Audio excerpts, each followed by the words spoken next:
I woke up to the sound of crackling flames. At first, I thought I was dreaming, maybe a campfire or a summer barbecue gone awry. But the thick, acrid smoke pouring into my room quickly shattered any such illusion. I bolted out of bed, heart pounding, and rushed to the window. There, in the early morning gloom, I saw my prized police motorcycle engulfed in flames. The red and blue lights of emergency vehicles reflected off the billowing smoke as neighbors gathered, whispering in disbelief. For years, that motorcycle had been my pride, a symbol of my service and a reminder of the commitment I'd made to protect my community. And now, inexplicably, it was burning. As the fire roared, I pieced together what must have happened. The blazing inferno wasn't caused by an accident. It was deliberate. The unmistakable logo on the side and the custom paint job meant that this wasn't just any bike. It was my police motorcycle. And if that wasn't enough to shock me, the chaos outside pointed to one person orchestrating it all. HOA Karen. Karen, infamous for her iron-fisted enforcement of community standards, had long taken it upon herself to police every nuance in our neighborhood. For reasons I still couldn't fathom, she apparently decided that I must join the latest HOA initiative, a fancy, all-or-nothing community event meant to showcase unity and pride in our quiet subdivision. I, being a state trooper on duty and sworn to protect, had always maintained a strict professional code that sometimes meant my priorities didn't align with the trivial demands of a neighborhood committee. Apparently, that was enough for her to send a warning that escalated into arson. I stood there, stunned, as the reality sank in. Not only had Karen burned my motorcycle for not joining her little parade of conformity, but the flames were now consuming a part of my identity, a tool that represented my service and sacrifice. Little did she know that my dedication ran deeper than any petty HOA rule. I wasn't just a local cop. I was a state trooper with authority and experience, and I was about to show everyone exactly who was truly in charge. The acrid smoke, the roar of the flames, and the collective gasp of the neighborhood were all the prelude I needed. Today, Karen's overreach was about to meet the full force of justice, a justice that would be swift, calculated, and, above all, unequivocal. Our neighborhood, Meadowview Park, was renowned for its perfectly manicured lawns, identical houses, and a strict homeowners association, HOA, that ruled every detail of daily life. Every resident knew that conformity was not only expected, it was enforced. The HOA's guidelines were carved in stone, dictating everything from the color of your curtains to the proper display of civic symbols. And at the center of this rigid order was one woman, Karen Thompson, universally known as HOA Karen. In her early 50s, always dressed in a conservative suit with a clipboard in hand, Karen roamed the streets with an air of self-importance, ever vigilant and ready to report any deviation from the community's pristine standards. I, on the other hand, had always stood apart from the cookie-cutter mold. I grew up in Meadowview Park, but carved my own path. While most residents embraced the HOA's dictums without question, I valued independence and service. I served as a state trooper, a role that demanded not only courage but also a commitment to justice that often put me at odds with the mundane priorities of suburban life. My police motorcycle, with its gleaming chrome and distinctive insignia, was a badge of honor and a testament to my years of dedication. It symbolized the sacrifices I had made and the responsibility I bore to protect not just my community, but a wider populace. My home, a modest but fiercely independent dwelling on the outskirts of Meadowview Park, was a reflection of my personality, practical, no-nonsense, and unapologetically individualistic. I didn't subscribe to every HOA edict, and while I respected the need for order, I believed that personal freedom and professional duty should never be compromised for trivial neighborhood events. Over time, Karen's authoritarian tendencies had led her to meddle in every aspect of life here, from fining residents for minor infractions to enforcing strict schedules for community events. She had built her reputation on turning even the smallest dissent into a public spectacle. It was common knowledge that if you didn't toe the line, you'd soon find yourself on her list of problem properties. And apparently, my refusal to join her latest community initiative, one that demanded every resident participate in a parade of conformity, had marked me as a target. The stage was set on a typical morning that promised nothing unusual until the smell of burning rubber and the sight of flames turned it into a scene of chaos. My police motorcycle, a trusted companion in my line of duty, had been set ablaze, an act of vandalism so outrageous that it defied logic. Karen's actions weren't random. They were a calculated enforcement of her own warped sense of community order. But in doing so, she had crossed a line that few had dared to approach. Meadowview Park was a community divided between those who silently accepted the HOA's strict control and those who yearned for the freedom to live on their own terms. I belonged to the latter group, and as I surveyed the scene of my burning motorcycle, I knew that this was not just a personal loss. It was a direct challenge to the very principles of autonomy and justice that I had sworn to uphold. The aftermath of the arson was immediate and brutal. I quickly gathered the evidence. Photographs of the burning motorcycle, security footage capturing Karen's suspicious presence near my property in the dead of night, and eyewitness account from neighbors who reported seeing her lurking near my garage. The evidence painted a damning picture. Karen had deliberately sabotaged my motorcycle because I had refused to join the latest neighborhood event. It was a blatant act of vengeance, one that aimed to force me into compliance with her arbitrary demands. I submitted my evidence to the HOA board, demanding a formal investigation and immediate disciplinary action against Karen Thompson. My complaint was accompanied by a stern warning. If the board failed to act, I would take matters into my own hands. I wasn't going to allow my professional reputation and the integrity of my service as a state trooper to be tarnished by a petty enforcer's misguided crusade. I was determined to expose her hypocrisy, especially now that my motorcycle, an essential tool in my line of duty, was reduced to a smoldering heap. But as the board meeting approached, I realized that Karen's influence ran deep. Many board members, intimidated by her long track record of strict enforcement, initially hesitated to condemn her actions. Rumors began to circulate among the residents. Some whispered that if the HOA board did nothing, Karen might set her sights on other nonconformers. The air in Meadowview Park grew tense, charged with the anticipation of a showdown between individual rights and bureaucratic overreach. Fueled by the injustice, I began to plan my counter-retaliation.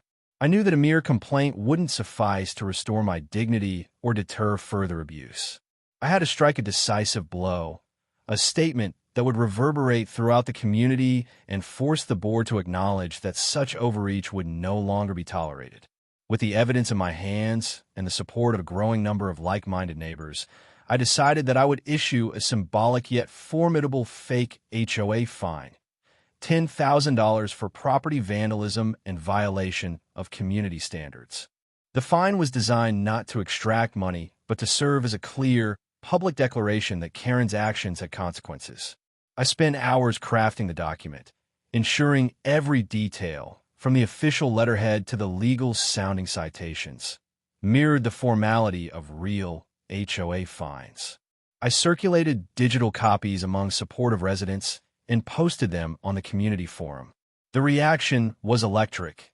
Neighbors began sharing the fine online, and hashtags like hashtag Justice for Troopers and hashtag No More Karen started trending locally. Yet, as the digital storm gathered momentum, I knew that this confrontation was only the beginning.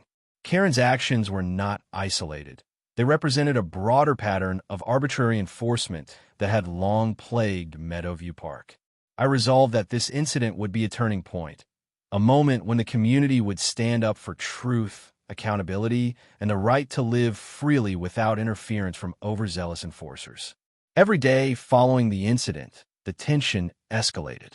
Neighbors, emboldened by the digital evidence and supportive messages, started recounting their own experiences of being victimized by the HOA's draconian policies. The local newspaper ran a series of op-eds questioning the unchecked power of the HOA and the real cost of enforcing conformity at the expense of personal freedom. I attended a community forum where residents, voice trembling with emotion, declared that our neighborhood was not a museum, but a living, breathing community that deserved to be respected. The situation reached a boiling point when the HOA board announced an emergency meeting to address the growing controversy.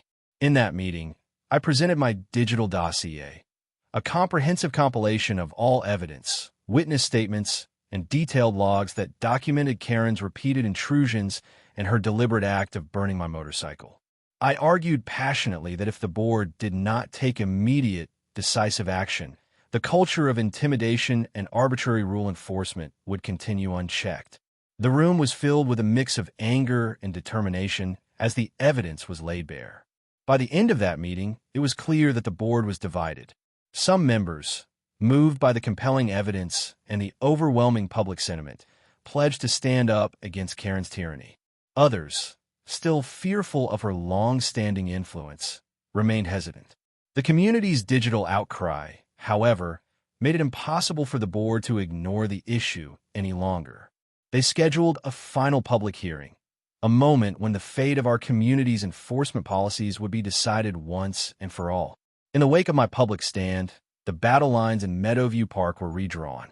The digital evidence of Karen's misdeeds spread like wildfire. Social media platforms buzzed with posts, memes, and hashtags such as #JusticeForTroopers, #NoMoreKaren, and #PropertyRightsNow. Neighbors who had long been oppressed by the HOA's arbitrary enforcement finally found the courage to speak up. Every shared video clip of the security footage, every screenshot of my detailed logs, and every testimonial from a fellow resident added fuel to the fire of a growing movement. Local news channels quickly picked up the story. Reporters were seen outside the homes of residents, interviewing shocked neighbors and capturing candid reactions as they watched the drama unfold.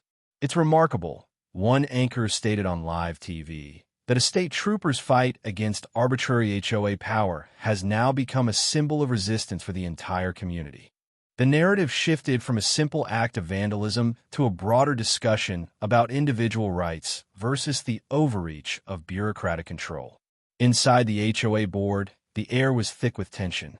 Emergency meetings were held in hushed conference rooms, and leaked minutes revealed a deep rift among board members. Some longtime members, who had once defended Karen's strict enforcement, now acknowledged that her actions were an abuse of power. "We must protect our residents' rights," one board member was overheard saying. "If we continue to allow personal vendettas to dictate policy, our community will lose its soul." Others clung to the old ways, insisting that rules were rules and that deviation was unacceptable. But the public pressure was mounting. Digital petitions demanding reform gathered thousands of signatures, and local forums echoed with calls for accountability. I continued to update my online community with every development. I posted video logs of the emergency meeting, live-streamed snippets of community forums, and shared detailed breakdowns of the evidence against Karen. The digital petition that I initiated soared in numbers, and soon influential bloggers and local activists began to champion the cause. "This is about more than just one state trooper's motorcycle," one popular blogger wrote. "It's about our right to live without arbitrary interference from those who claim to enforce community standards." The solidarity was palpable, and every post reinforced the idea that our property rights and personal freedoms were not for sale. The local police department eventually issued a statement, urging residents to trust in the established protocols of public safety and to refrain from letting personal grievances cloud their judgment. Our firefighters and police officers work tirelessly to ensure that our community remains safe, the statement read. "We support the investigation into any abuse of power, and we stand with our residents in demanding accountability." This official endorsement lent significant weight to the movement and further isolated Karen's actions as an aberration. As the final public hearing loomed, the digital evidence and community support reached a crescendo. Neighbors organized peaceful rallies outside the HOA office, carrying signs that read "Justice for our homes" and "No more arbitrary fines." Every shared hashtag and every comment on social media underscored one undeniable truth. If the HOA board did not act, the spirit of individual freedom in Meadowview Park would be forever compromised. On the morning of the final public hearing, the community center was packed with residents, some determined, others hopeful, and many simply angry at the long history of petty enforcement. The air was thick with anticipation, and every whispered conversation, every nod of solidarity, confirmed that the stakes had never been higher. This was not just about my motorcycle or my stolen property. It was about reclaiming the right to live on one's own terms without being bullied by an overzealous enforcer. The stage was set for the final showdown, a dramatic moment when the collective will of the residents would force the HOA board to confront the harsh reality of their policies. The digital evidence, the impassioned testimonials, and a unified voice of the community formed a formidable force that would not be ignored. It was clear that this moment would redefine the power dynamics in Meadowview Park and set a precedent for future generations. The decisive moment came on a cool, brisk morning in a packed boardroom at the Maplewood Estates Community Center. The room was filled with a diverse mix of HOA officials, local law enforcement representatives, community leaders, and a determined assembly of residents, all gathered for the final public hearing that would decide the fate of our neighborhood's enforcement policies. With a calm yet unyielding presence, Councilwoman Denise Carter stepped up to the podium, her eyes reflecting the hope and resolve of a community that had had enough. After an exhaustive review of all digital evidence, including time-stamped security footage, detailed energy logs, and the heartfelt testimonies of our residents, we have reached an inescapable conclusion. Councilwoman Carter began, her voice ringing with authority. It is abundantly clear that the actions taken by Mrs. Karen Baxter, specifically her deliberate act of blocking a private driveway and obstructing a state trooper's property, were not only baseless but driven by personal bias and a flagrant abuse of power. Our community's rights as homeowners must be upheld, and no one should have the power to enforce their personal vendettas under the guise of civic duty. A heavy silence fell over the room as Carter continued. Effective immediately, the HOA board will rescind all sanctions imposed as a result of this incident, and we will launch a full disciplinary review of the practices that allowed such overreach.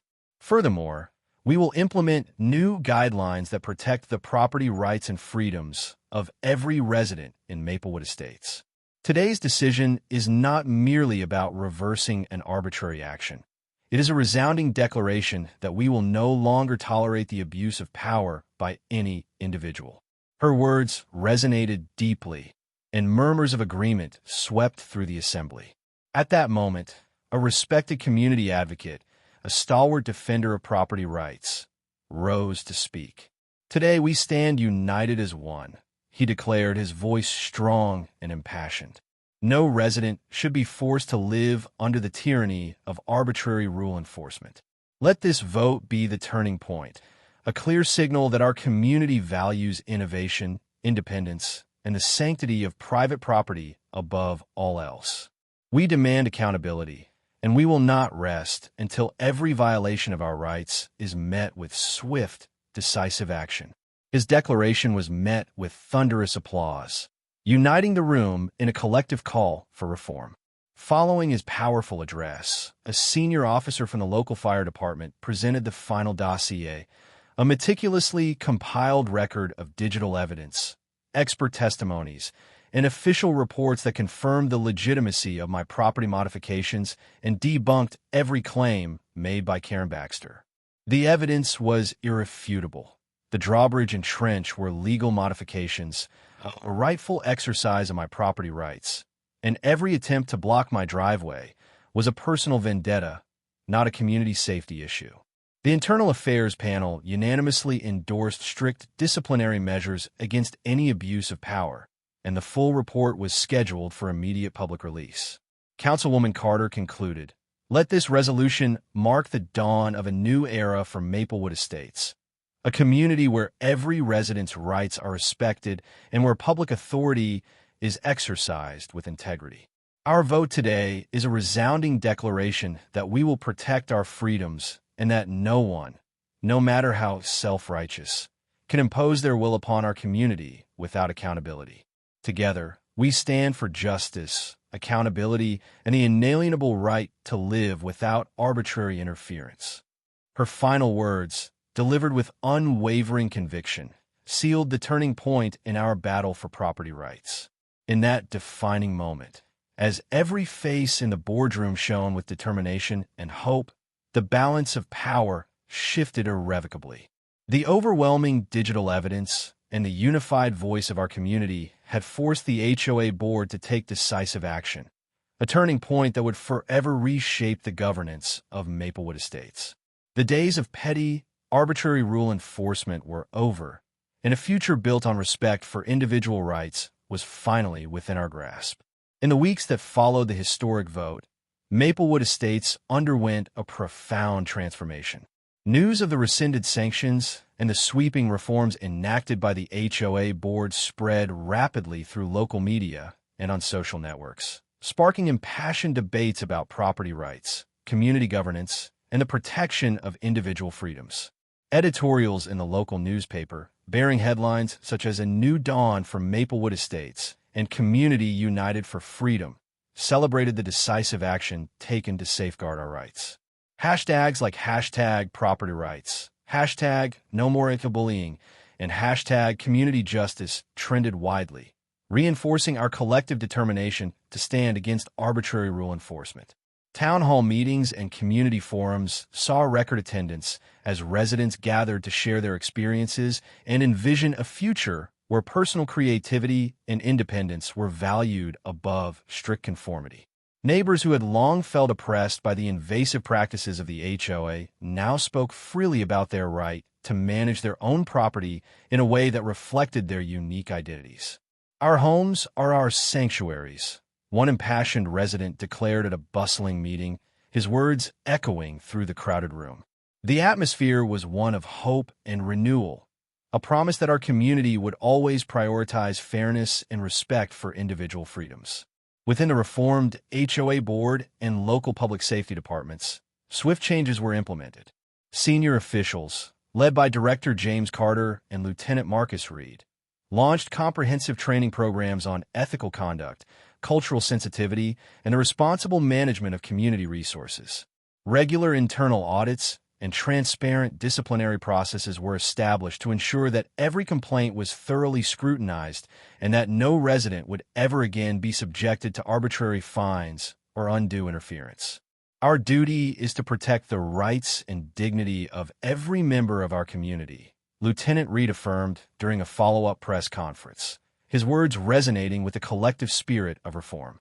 Community leaders and local civil rights organizations also mobilized to empower residents.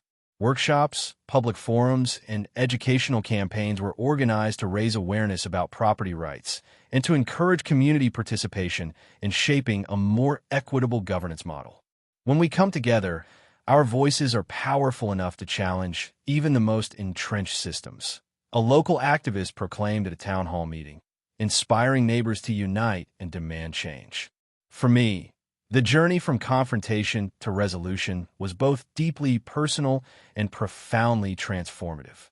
My decision to retaliate against HOA Karen Baxter's blatant abuse of power by turning her actions against her and issuing a symbolic $10,000 fake fine had not only reclaimed my property rights, but it also ignited a broader movement for justice in Maplewood Estates. Neighbors, once silenced by the fear of punitive measures, found their voices and shared their own stories of resistance. The digital evidence that exposed Karen's misdeeds became a rallying cry for every resident who believed in the sanctity of private property and the freedom to innovate. Karen Baxter, once the unchallenged enforcer of the HOA's draconian rules, was now reduced to a cautionary tale, a vivid reminder that no one is above accountability when the community unites for justice. Her influence waned as records of her past transgressions circulated widely, underscoring the necessity of reform and the dangers of unchecked authority. At a final celebratory event held in the Central Park of Maplewood Estates, residents, local officials, and community advocates gathered under the golden glow of the setting sun. A large banner reading "Unity, Freedom, and Property Rights" was unfurled between majestic oaks, and heartfelt speeches filled the air with promises of a brighter, more inclusive future. Today, we celebrate our victory over arbitrary enforcement. A victory for every homeowner in our community, Councilwoman Carter proclaimed, her voice resolute and inspiring. The standing ovation that followed was a powerful affirmation of our collective commitment to protect our freedoms and ensure that no one can abuse public power again. As each new day dawned over Maplewood Estates, the legacy of that fateful confrontation endured as a beacon of transformative change. The story of how HOA Karen Baxter's audacious act of blocking my driveway, and how I responded by digging a giant trench and installing a drawbridge, all completely legal, became a rallying cry for every resident who believed in the power of innovation and the sanctity of private property. Every sunrise now carried with it the promise that in Maplewood Estates, truth, justice, and personal freedom would forever prevail. In the end, what began as a personal battle evolved into a watershed moment for our entire community. We emerged more united, more vigilant, and more determined to safeguard our rights against any form of bureaucratic overreach. And as the sun rose each morning over our reclaimed neighborhood, it carried with it the promise that Maplewood Estates would forever be a place where freedom, ingenuity, and respect for individual property were cherished above all else.